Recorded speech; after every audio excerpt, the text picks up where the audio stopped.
Let's get to the big three. Number 3. We think that there is a deal here that would reintegrate Iran into the global economy, that would be really good for the Iranian people, but would result in the complete cessation of any chance that they get a nuclear weapon. Let's hope, JD, but I'm not optimistic. I just don't see it. VP Vance maps out a path for Iran to avoid war. They've never done the right thing. We'll see. Number 2. They had drums and megaphones and whatnot. They were standing on tables. It's the same repetition as last year, and most protesters and administration has apparently learned nothing. Yes, apparently not. That is Columbia University anti-Semitic madness on the campus as radicals storm and overwhelm security. Cops come 4 hours later. 80 are zip-tied out of there, many of which are students. They all have to be suspended and then expelled. I don't care if they're graduating in 2 weeks. After what they did to that library, the way they harass people, and let alone their message that could cost a university $400 million, they do not get a degree. Number 1. In addition, the UK will reduce or eliminate numerous non-tariff barriers that unfairly discriminated against American products. But this is now turning out, I think, really to be a great deal for both countries, because it'll be really great for the UK also. Yeah, one deal is done. The UK is officially signed on with the U.S. as the first revamp of our trade relationship begins. Remember, we have our Secretary of Treasury with a ton of credibility, just says 17 legitimate deals are moving very fast, and there's the first one. And I'm excited about Saturday. I think both countries have a lot at stake in Switzerland, U.S. and China, in order to make something more positive. And before we get to Josh, I just want to play a little from President Trump. He got into detail. We're talking about a change in relationship between the two countries when it comes to electronics, when it comes to steel, when it comes to cars. Especially, and when it comes to ag goods. Here's President Trump on UK steel. Both countries have agreed that the economic security is national security and will be working together as allies to ensure that we have a strong industrial base, appropriate export controls, and protections for key technologies and industries like steel. Steel is a big factor. Both countries will become stronger with steel and things necessary for military. You know, we used to build ships and other things literally at a level that nobody's ever seen, and we've eased up, and I would say that the UK certainly eased up, but now we're going to be uneasing both, and we work together. We both need a lot of ships. China's building about 700. We're building 5. Josh joins us now, Fox News Radio political analyst, editor-in-chief, Jewish Insider. Hey, Josh. Hey, Brian. Good to be with you. So it's unfolding. But your thoughts right now, the market seems happy. They went up from 20 points to 192 points. Your sense? Yeah, look, this is what speaking of the markets, a lot of folks on Wall Street, a lot of folks that are looking for these threats of tariffs to lead to negotiations, to lead to actually more fruitful trade between us and our allies. This is the first step. It sounds like there's some encouraging elements to this deal with the UK. It is one of our closest relationships, so this should be one of the easier countries to strike a trade deal with. But if this can lead, if this can build momentum, if this can lead to other productive conversations and deals with countries like Japan or Vietnam or other major trade partners, that is something I think Main Street and Wall Street would be looking very favorably upon. So here's what they say. They say that as details are released now, it said they would include billions of dollars increased market access for American exports, including beef, ethanol, and other farm products, including a great deal for both countries. They both say, that the British guy's talking now, the deal will be a significant win for both the United States and Britain. Trump discussed the possibility of a trade deal with Britain in his first term. Remember that. I thought it was going to be a big win for the UK when Trump won over Hillary, because Democrats did not want them to leave the EU. Trump did, but they never got the trade deal done. This is going to help them. It's going to help really both sides. It is. I mean, that the sign of a good trade deal is it's a win-win for both sides. That there's interests on both sides, opening up markets for the U.S.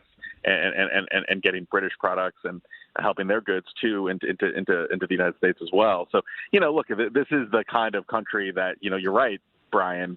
There was a talk about a big beautiful deal back in the first term, and it never fully was done. This could be the beginning of that very promise.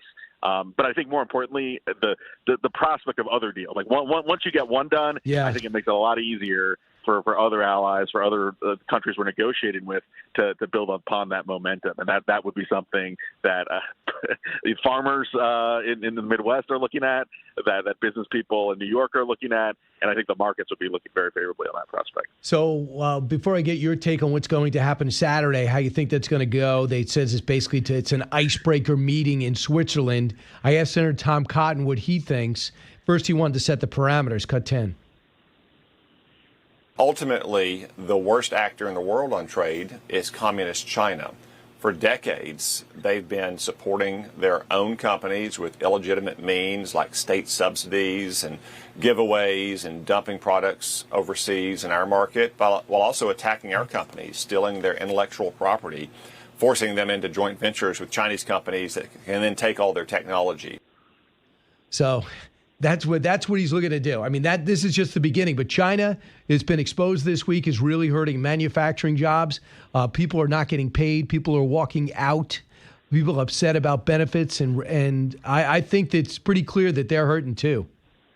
Yeah, I think the bigger takeaway from this meeting with Chinese trade representative and Treasury Secretary Thiessen and Jameson Greer, our U.S. trade representative, is that China is backing down a little bit of their rhetoric in the past, in the last few weeks, saying we're not going to negotiate, right? We're going to hold on and show how much more disciplined we are than the United States. Well, they've blinked. I mean, that's pretty notable. They want to. I don't expect any huge developments out of these conversations, but I do think it may open up the prospect of de-escalating down the road, which I think is in both countries' interests. And then the question becomes, can you get a good deal? Can you actually deal with some of these unfair trading practices that the Chinese have engaged in?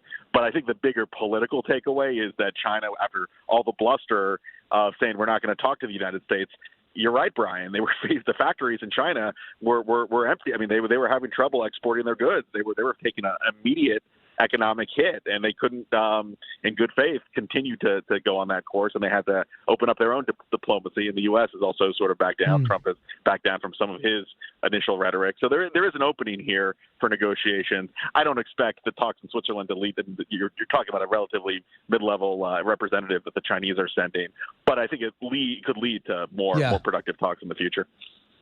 So we understand this. Lutnick indicated that one of the concessions given by the U.S. to Britain is to lower a 25% tariff on imports of course to 10.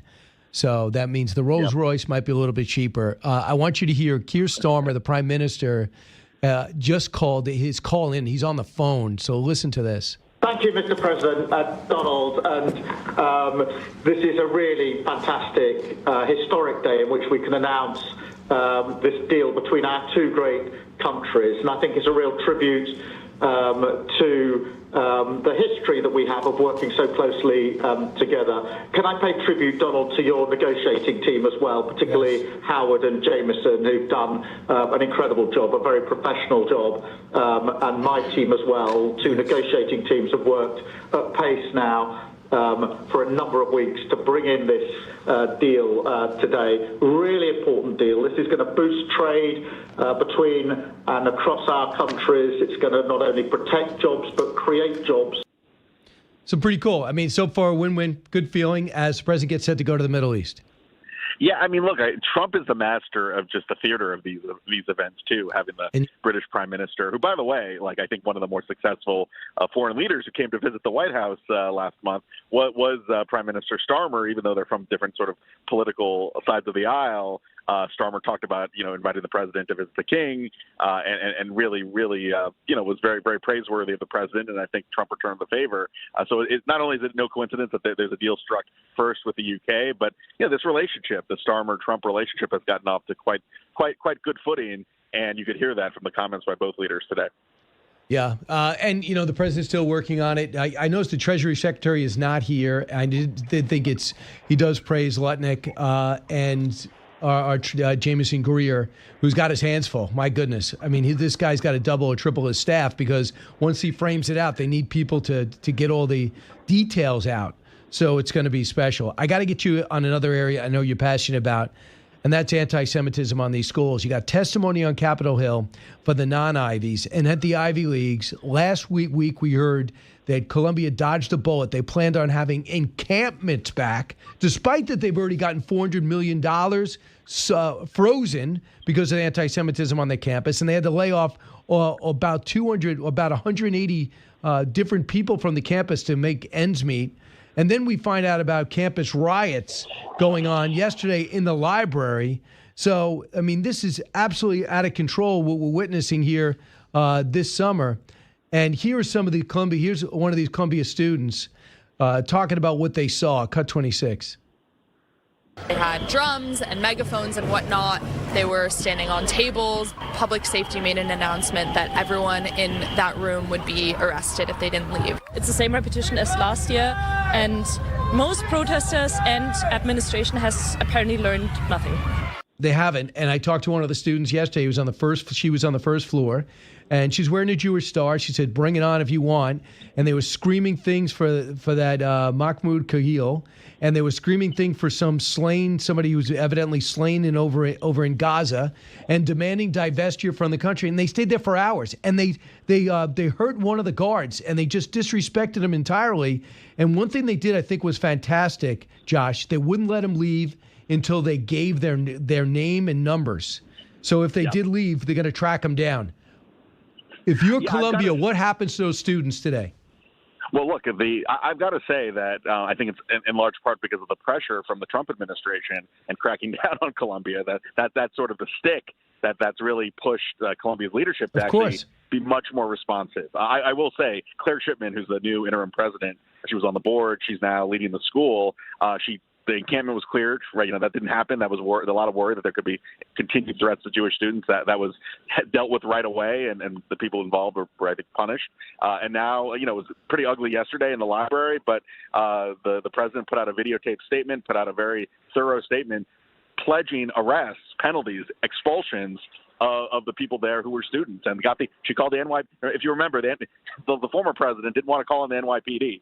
These people were being abused, harassed, assaulted, and yet the police weren't called in. Claire Shipman called in the NYPD the same day. Eventually, it took care of these criminals, really, and that was that. So it does seem like, it's kind of sad that it takes that degree of government pressure to get leaders to do the right thing, but it does look at least that Columbia is handling some of the worst cases of anti-Semitism a little more aggressively than they did throughout. A couple of things. 4 hours before you call the cops. That's inexcusable. And they did call the cops, and that's one thing that they got. The president got in trouble because the board got mad at the president for calling the cops last time when they had no choice to rip up those encampments. But I want to bring you to Wendy Raymond. This embarrassment of a president for Haverford College brought no cards on her answers for this testimony and read off of them. This is supposed to be the president of a college because they got an F when it comes to rating them against anti-Semitism. Listen to this exchange with Elise Stefana, cut 15. Was there any disciplinary action taken against that group or those individuals? Those kinds of statements are... I'm not asking you if they're repugnant. I'm asking about the disciplinary action. You were the one university president who failed to lay out if any disciplinary action has been taken, if any suspensions or expulsions. So I am asking you, was there any disciplinary action taken? Disciplinary action can include expulsion and... I'm not asking what it can include. I'm asking, was it taken? Respectfully, Representative, I will not be talking about individual cases. Respectfully, President of Haverford, many people have sat in this position who are no longer in the positions as president of universities for their failure to answer straightforward questions. And she was reading off her cards to say that. So, Josh, what's your take? Yeah, so it's really interesting because the president of Haverford, you just heard, was sitting next to two other presidents at schools where anti-Semitism has been a big problem. But those other two presidents did talk about the discipline that they've sent to students who were disobeying campus rules. There's something about, Haverford's not an Ivy, but it's in that same kind of elite status. And there's something about the people that run the Ivies, that run these really uber elite institutions that can't speak candidly and honestly and can't deal with basic issues of codes of conduct on their campuses. They can't deal with anti-Semitism. I will say it seems like some of the schools in the South, public schools, generally have had better results in dealing with some of these issues. The most elite schools, the most expensive schools, you certainly Haverford is way up there. The leadership is just absolutely absent, and you could see that. That was one exchange. But if you watch that whole hearing, Brian, it was a lack of leadership, and that you can see why these campuses have these issues. Yeah, Josh Kraushaar, thanks so much, Josh. Exciting times. We definitely need some clarity and a lot of reporting. Appreciate it. Thanks, Brian. All right, we'll give you the latest on the president announcing details of his deal and what he expects on with China on Saturday, and of course his trip in the Middle East. He's taking questions from everyone as usual. Brian Kilmeade Show.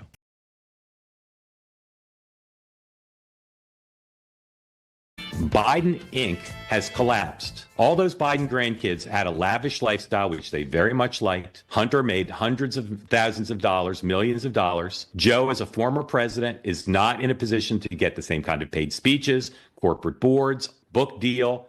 Biden Inc. needs a source of revenue. And Hunter does, even though he was pardoned and he's not going to prison, Hunter does not have great earning capacity. You think? Why not? I mean, he's so good, and he just had that drug problem caught on camera, but it's not his laptop. Wait, it is his laptop. So now I know what you're talking about.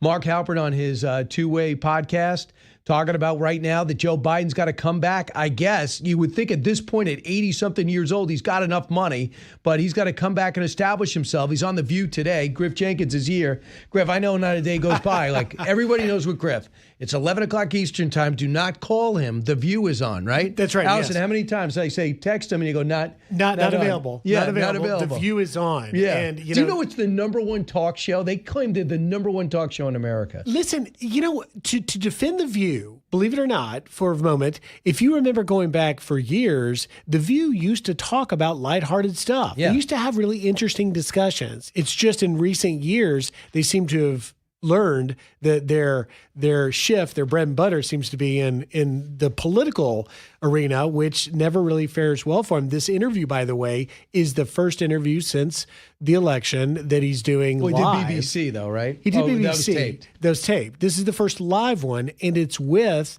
Jill Biden. Too bad Hunter's not going to be on the couch as well with him. That would make it very interesting. Yeah. But we'll see what he has to say. I would submit to you that I'm not sure the BBC interview tape did very much other than to remind us that, wow, it's a good thing that guy didn't get elected because he's really started to fade, because that's what age does. My mother's 93. Knock on wood, she's in good health. Any of us that have like older parents, you watch the process, and even when there aren't flubs, you can see that he's missing more than just a step. Right. I mean, you see him just look down during the interview and you think, did he fall asleep? And he'll come back. And what he says is, that's his perspective, whether you agree with it or not. But the long pause makes you think that he might not finish the sentence.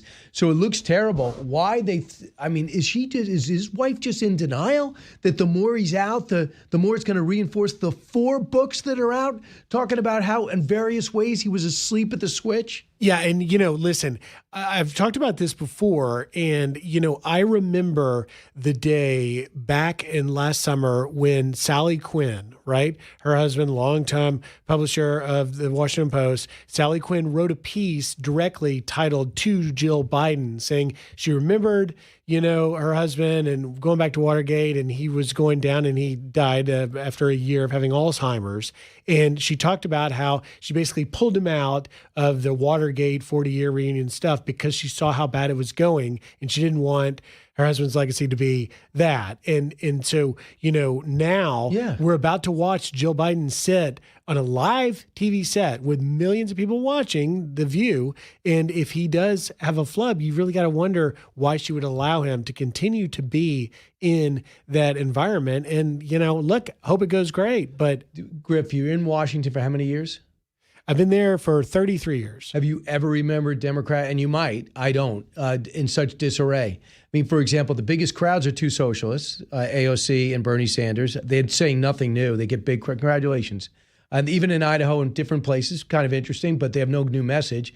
Their up-and-coming star seems to be unhinged in Congresswoman Crockett. Jasmine Crockett. And they got one moderate who they're attacking relentlessly as something physically wrong with him for being pro-Israel and being not anti-Trump. So here's a look at those Democrats when asked about Joe Biden, cut 36. It's good to see him engaged, but the party's moved beyond the Joe Biden era. As far as, the generational change, look, that's going to happen, right? And that's going to continue. There are growing pains within any party, and we're feeling that within the Democratic Party. I am a part, as old as I am, I was a part of generational change at the local level and here also at the federal level. I think the Democratic Party welcomes everyone from all generations. People have different points of view on what we ought to be talking about now, what our agenda ought to be going forward. So they're trying to get around it.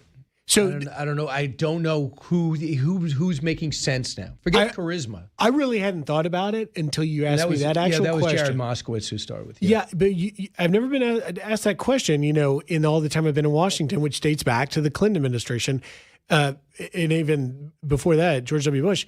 But I cannot remember either party that's ever been in such disarray because of their loss, not only in like the leaders or some, mishap, just a complete detachment from the voters, from the country. That's why we saw the election results we did.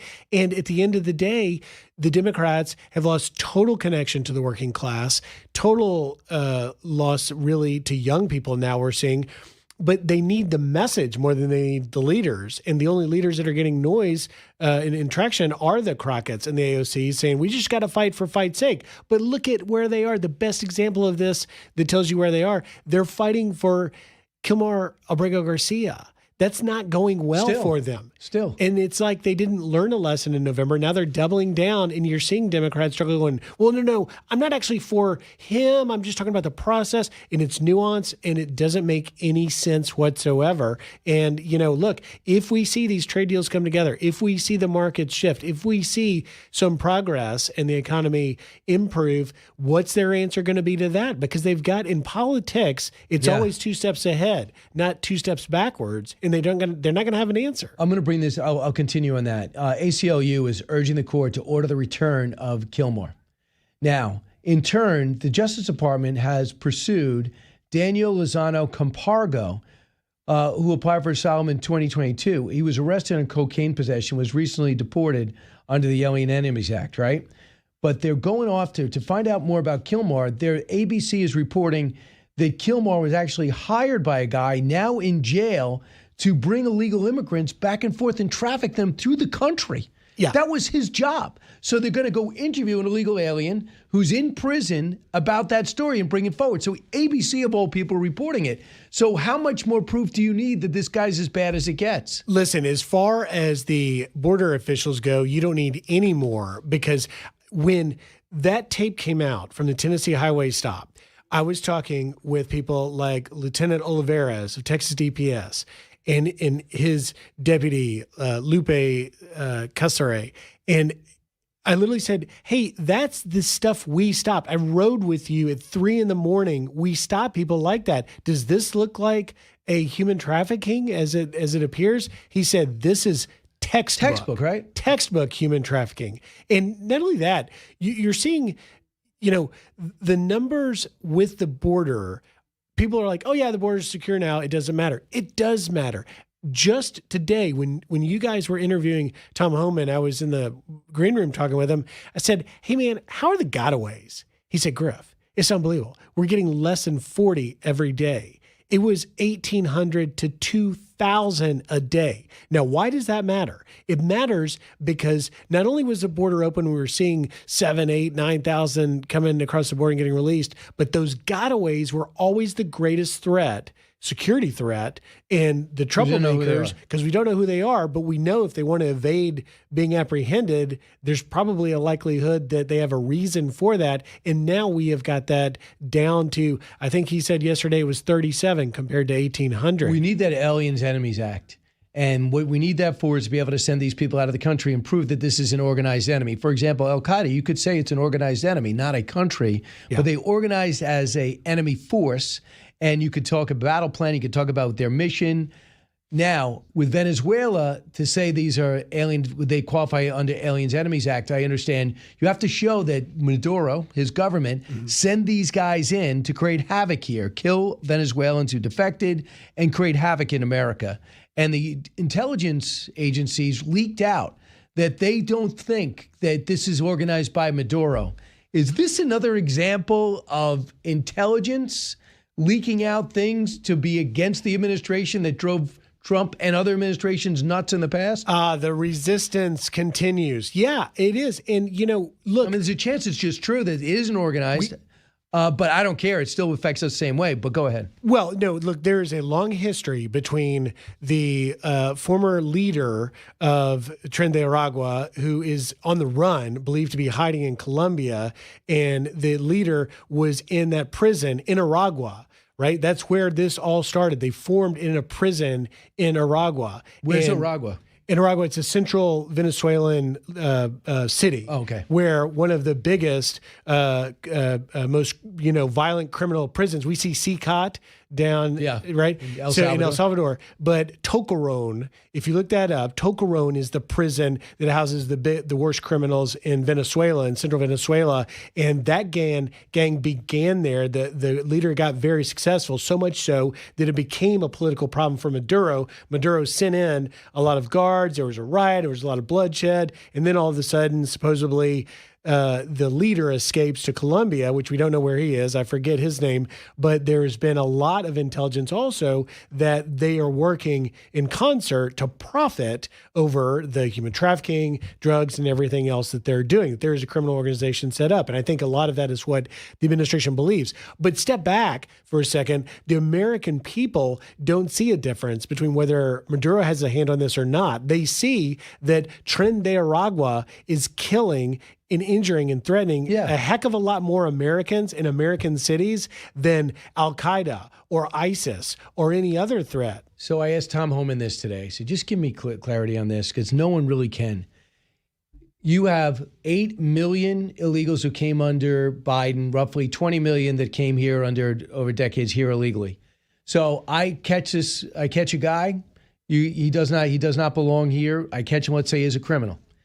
I'm going to deport you right away. What due process do they get? Now, they say if they claim asylum, it's one thing, and if they say they don't want to go, they want a hearing, they can get that. Is that true? Because I thought there was an expedited way to deport people, that Clinton was able to send 350,000 back. Yeah. You can't do that by giving them all hearings. So what's the fair way to do it? What's the American way to do it? It's such a great point. And you go back to even the Clinton example is a great one. Expedited removal. Even under Obama, remember, he became the deporter in chief because he had an unaccompanied minor problem that burst up, and then everybody else came.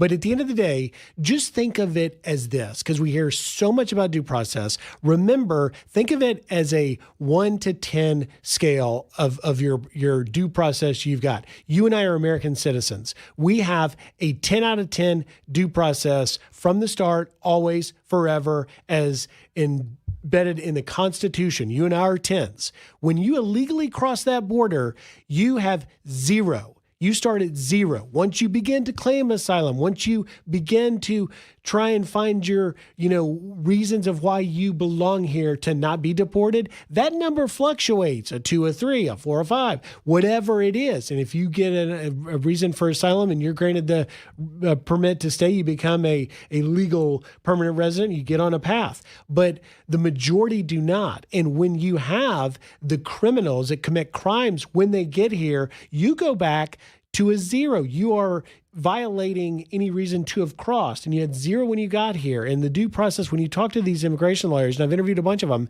they say that what's really lost in this is that not everyone is due this, weeks-long, months-long trial and hearing and everything else. You're not. It's not. Can you deputize people to be the judges? For example, can you get people that aren't judges to preside over this in a illegal alien case? You're right, putting your finger on something important, which is we've heard a lot about a rocket docket, meaning there aren't enough immigration judges. So how could they set it up at the border so that you could increase in numbers, deputizing people so that they can make the ruling right there, turn them around, deport them if they don't meet it? It's never been done. I don't know why. Because you could do it by Zoom today. It's easy. You can have somebody Zooming from Washington, wherever you set up the largest number of people to be immigration judges, and put them through a rapid fire qualification process to become that. It hasn't been done. Like marriage vows. Right. You get something in the mail, mail away for it. Exactly. But this administration, and I think Steve Miller's, who's really been driving a lot of this, and he does a master class of talking to the press about it when they do it, about where they stand. I think now they're saying there are in case of the criminals that have committed these crimes here, Trinidad Aragua members, MS-13 gang members, there's no need. That's why the AEA has been invoked, the Alien Enemies Act, because we've got to get them out of here quickly because we're dealing with such a large number. If there are questions of a case where due process is due, then you put them in that process. But, this is a fight that I think the administration believes they're going to win, and they may very well likely win. And when you go to the So they lost in 2 courts already. They've lost in 2 courts, but it's far from over because ultimately it's going to go to the Supreme Court. And in the court of public opinion, I think the American people continue to be largely, overwhelmingly behind getting the criminals out. I know. The Supreme Court needs to do everything these days. Back in a moment with Griff Jenkins.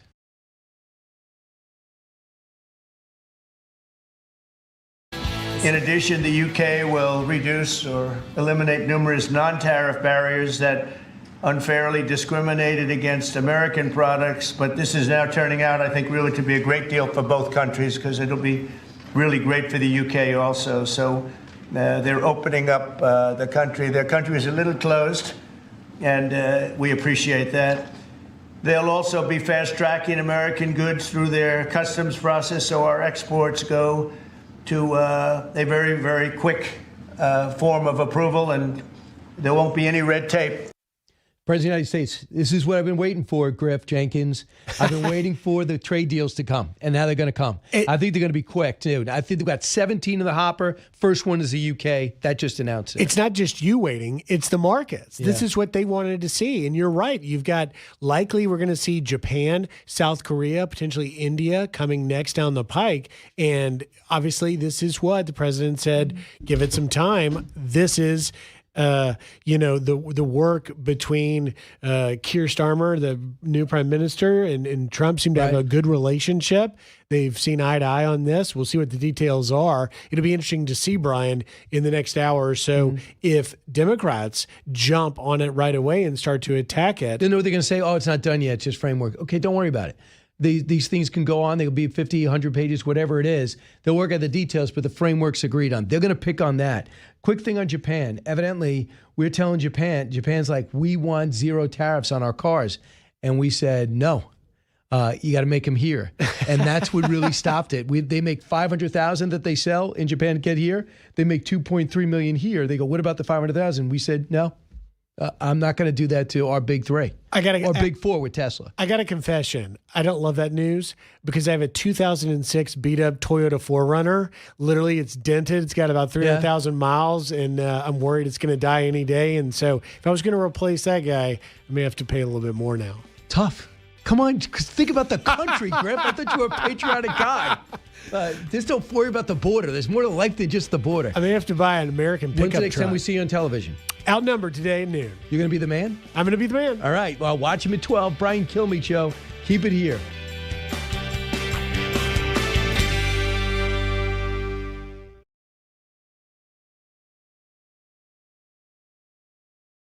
Let's go to Marc Thiessen, former chief speechwriter for George W. Bush, Washington Post columnist, Fox News contributor. Marc, welcome back. Good to be with you, Brian. First off, on Pakistan and India, I mean, it looks like India is now asking, after retaliating, they're saying don't retaliate back. And Pakistan's like, hell, we aren't. So this could get out of control. It could. And look, this is all the tensions that are simmering over Jammu and Kashmir, which is a region between India and Pakistan that both of them claim.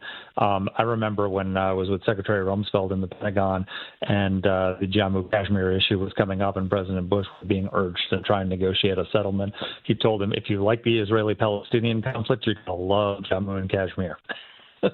Yeah, and never should have been made. Cut 43. So terrible. My position is I get along with both. I know both very well, and I want to see them work it out. I want to see them stop. And hopefully they can stop now. They've gone tit for tat, so hopefully they can stop now. But I know both. We get along with both countries very well. good relationships with both, and I want to see it stop. And if I can do anything to help, I will be there. India's asking for help. So I think he could really blitz this quick and try to de-escalate immediately, because it looks like India lost between 2 and 5 planes already. So that obviously, I mean, it doesn't look like the most organized retaliation. Nope, not at all. And also, good time to negotiate a trade deal with the United States. You're asking for our help to save your country from a war with Pakistan. It might not be a bad idea to sit down and send your trade negotiators too. But look, this India is a democracy. Pakistan is a quasi-democracy. It's got full of terrorists, but full of terrorists. And they've got nuclear weapons. That's what everybody's afraid of. If these were just two countries without nuclear weapons fighting it out, it would be a tragedy. But not the world wouldn't be focused on this. The reason we care is because they both have nuclear weapons, and we don't want this to escalate into a nuclear war. Imagine Iran with a nuclear weapon. I know. If you're worried about India and Pakistan, imagine what would be happening in the Middle East if Iran had a nuke, which is why it's so important that Trump follow through and disarm the Iranian regime. I know. The thing is, this is what worried me about what President Trump said. Listen, and this is him talking about enrichment. Isn't the U.S. position that Iran can have an enrichment program as long as it doesn't reach a weapons? We haven't made that decision yet. We will, but we haven't made that decision yet. Yes, we have. I thought it was zero enrichment. He told everyone over the weekend it was zero enrichment. Everybody said zero. Yeah, except Rubio is apparently negotiating a 1-2-3 agreement with them, which would allow the civilian nuclear enrichment. Look, there's a model for how you successfully disarm a country. It's the Bush administration disarming Libya. When we went in to Libya, and they gave us complete access to their entire nuclear and chemical weapons program. We sent U.S. planes, landed in Tripoli, loaded up all the uranium, loaded up all the centrifuges, Marc, loaded up. Yeah, it is a great example. It is a great example, and loaded it up and took it to Oak Ridge, Tennessee. And it's been sitting there. They were completely disarmed. If anything, I don't believe that Donald Trump is going to negotiate a nuclear deal with Iran that is not as good as the nuclear deal with Libya. But if you look at the Libya example, Gaddafi ends up tortured and killed. And then you look at giving up the nukes with Ukraine, then they end up invaded, and people lied about their loyalty. I guess South Africa is the only place it really worked. But then by that definition, no one country should give up its nukes, period. I mean, that's I'm not talking about the final result. And look, the Iranian regime may fall one day. I think that would be a great thing for the world if the Iranian regime fell. But so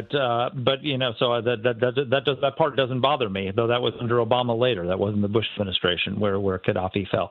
But here's the thing: the Iranians are weak right now. They are weaker than they've been since 1979.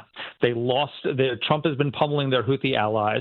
Israel has decimated Hamas and Hezbollah.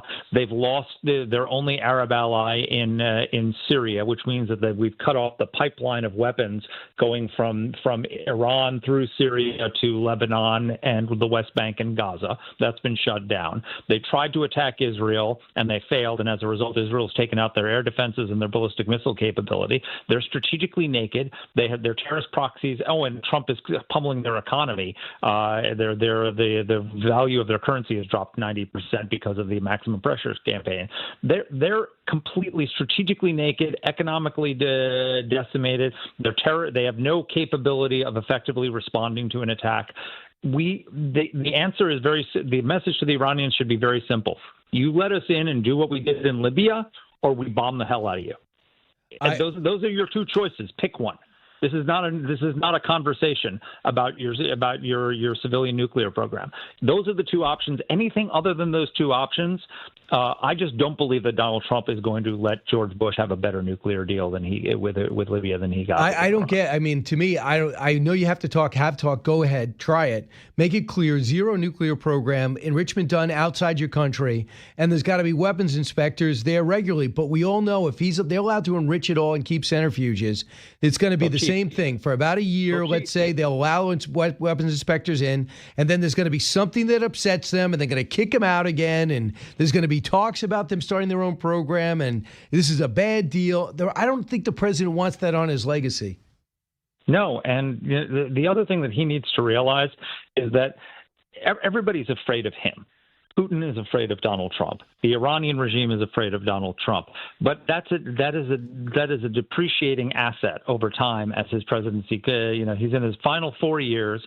4 years. Everybody's going to be planning, how do I get through these next 4 years so that I can emerge stronger once there's another weak American president like Obama or Biden? Because it'll happen eventually in their view. Because the history is that we will have a weak American president again one day. Maybe not in 4 years, but one day.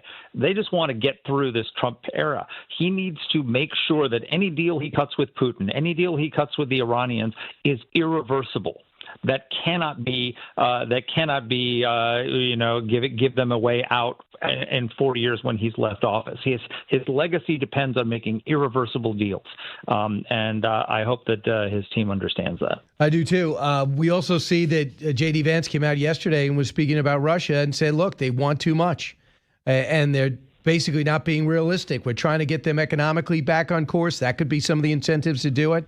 So does Vladimir Putin, from what you know, and we also know, too, that the Ukrainians have agreed to somewhat of a demilitarized zone between the two countries, which I think is laudable for them.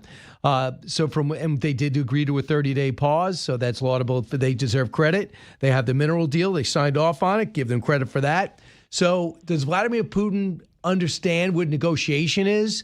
And if he does want to end this violence and try to get his economy back, there is a plan there for him? Or does he just want to keep fighting? What do your sources say? So he wants Ukraine. And it's only a question of whether he can, again, he's trying to get through the Trump years. Look, here's the situation. The Ukrainians, Trump has put a peace deal on the table.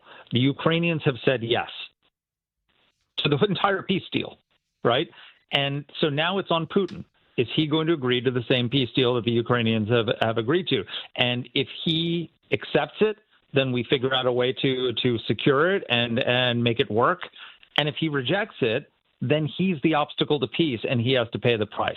Donald Trump has said that if Putin rejects the deal, he will arm the Ukrainians, and he will impose secondary tariffs on their oil and natural gas exports, which means their economy is going to collapse. So again, Donald Trump has in Iran and Russia, Donald Trump has maximum leverage right now. He can force whatever deal he wants or punish them. And I give him lots of time and lots of credit for allowing seeking a peaceful end to all of this, but the Ukrainians have said yes. So now it's all on Putin. So drones went into Moscow yesterday. They didn't do a ton of damage, but they shut down the Moscow airport. They didn't know how many more were coming. So they are feeling it. You don't even have to bomb anything. You just send the drones in through the airport, and they shut down everything. So I did not hear about him committing to get more arms to them, so that's interesting. I did not know that, but the Ukrainians want to buy it from us, and they could use the leverage of the rare earth deal to do some of that, and some of that they just have money and they can buy it. So I would, if I'm the president of the United States, he doesn't want to instigate, but he wants to bring them to a certain area. But at one point they should say, "Listen, we're gonna help them if you don't stop. It's going to be worse from you." Yeah, so he said it on Maria Bartiromo's show about a year ago before he was president. I interviewed him in Mar-a-Lago, and I asked him, do you still stand by that? And he said, absolutely. So he's committed to arming the Ukrainians if Putin says no. So Putin needs to understand that there's no situation now where we walk away. The only situation where we walk away would have been if the Ukrainians were saying no and he was saying no, and Trump threw up his hands and said, let them fight it out. But the Ukrainians have said yes. They've agreed to his peace terms. And so now the options for Russia are agree to Trump's peace terms or see your economy collapse and Ukraine getting weapons from the United States like they've never seen, buying them, not aid, purchasing them. And actually Trump has already just a week ago sent the first notification of Congress of the first arms sales to Ukraine under that plan. And lastly, the president's announcing a major deal, some type of announcement that's going to surprise everybody, working on for years. I don't think it's the Abraham Accords. I don't think it's the Iranian deal. He's already talked too specifically about where we're at. Do you have any idea what he's talking about? So I don't know. I'm all ears. But I think that first of all, the Abraham Accords are an achievement worthy of a Nobel Prize as they exist, and I cannot believe that at some point that he's not going to build on that. And he's got the trade deal with the UK, which is terrific. I think what you're going to see in the next few months happening is you're going to see more diplomatic progress in terms of recognition of Israel in the Middle East. You're going to see trade deals with about 17 countries concluded. You're going to see a big, beautiful bill passed by Congress, and we're going to see some decisive action on the Iranian nuclear program. And I think Trump's popularity is going to go through the roof. Yeah, as I've said before, he's not. This administration is not built to be judged in 100 days. That's just not the way he's doing things. So it's too many balls in the air. Marc, thanks so much. Take care. All right. Consequential Times. Marc's the best to break it down. 1-866-408-7669. Griff Jenkins at the bottom of the hour. We'll talk more about these deals, this the so-called due process with these illegal immigrants. The numbers in New York, they're absolutely unbelievable how many criminals are staying in these shelters for free. Don't move.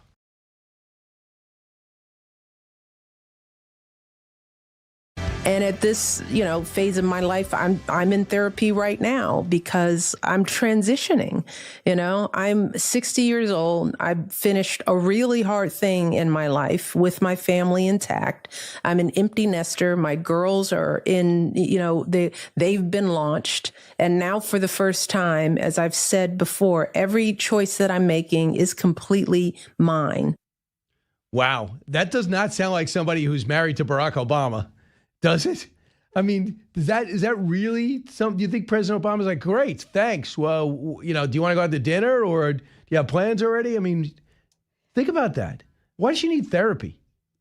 I feel like there are certain bubbles in this population who feel like all of their problems are going to be answered. Been out for how many years? She's been out of the White House for 8 years. She was really traumatized. Does she hate it that much? I guess so. She also talks. We have another cut about her with her talking about how expensive it is to live in the White House. It's expensive to live in the White House. As many people don't know, I mean, much is not covered. You're paying for every bit of food that you eat. You're not paying for housing and the staff in it, but everything, even travel. If you're not traveling with the president, if your kids are coming on a Bright Star, which is the First Lady's plane, we had to pay for their travel to be on the plane. It is an expensive proposition, and you're running for 2 years and not earning an income. Wow. A couple of things. I did not know that because she was heavily criticized for flying to Hawaii and doing things. I didn't know she was writing her own check. That would be an interesting retort to say, why are you complaining? I remember that thinking because their vacation home was in Hawaii. The other guy, President Trump going down to Texas, Donald Trump going to New Jersey. And I remember going, wow, every vacation to Hawaii. And sometimes she would go there by herself.